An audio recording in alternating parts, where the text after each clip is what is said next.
Hello class, Nick Baker here again. Actually recording today from my front porch, so if there's some ambient noise, hopefully this won't be too bad here on this day after the 4th of July. I hope you all had a good holiday and a safe holiday as we discuss our readings this week. These readings were very interesting to me, partly because they were very seemingly repetitive. As I read through each of the different readings, there were very similar themes that cropped up throughout each piece, which probably is no surprise since we're talking about hymns, especially hymns of resurrection, hymns of paradise, themes and topics that certainly dovetail or overlap. But what I found interesting as I read through many of these ancient hymns is that many of the themes and the topics are very similar or consistent with what we see in contemporary hymns. And contemporary hymns over the past 150 years, but even some of our more contemporary pieces of music, we find very similar, I think, threads and topics going through those. Excuse me. So what once was old is perhaps new again, so to speak. But I think it's key that as we see and read these ancient words, they still hold relevance for us today. I think we talk about that sometimes with Scripture, how words of Scripture hold relevance today, thousands of years after they've written, but also this music, these hymns hold a lot of relevance. So I thought that was very interesting, and just the nature of the ritual nature of singing these.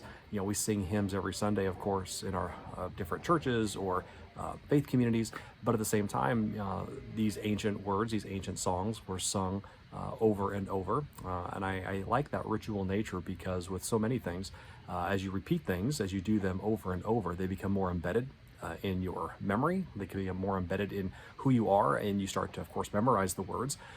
And hopefully it's not just rote memorization when we sing, but it is understanding what it is that we're singing, just as those who sung them perhaps 2,000 years ago. So again, this ritual nature increases the likelihood, I think, that all singers or readers, whenever or wherever they may be, really helps reinforce it.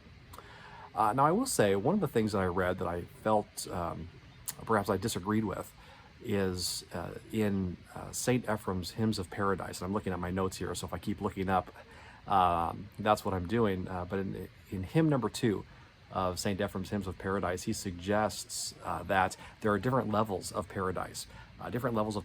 Based on perhaps the works or the worthiness of the person who comes.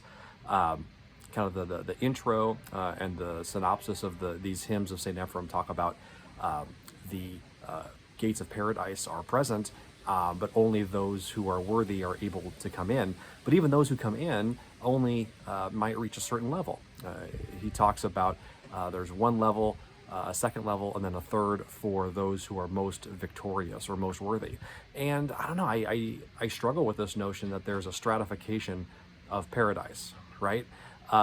We read from Paul that, especially in the United Methodist Church, it is not our works that earn us salvation or ultimately get us into paradise, if you will, but it's our faith.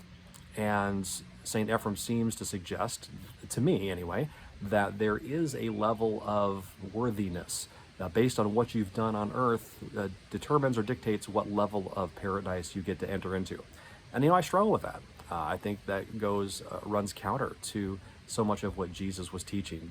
Jesus encircled himself with all people from all strata of life and community, and I feel like that once we get to the other side of paradise, that all are there, and they're just there. He also references how there is plenty of room. I don't have to worry about running out of space in paradise.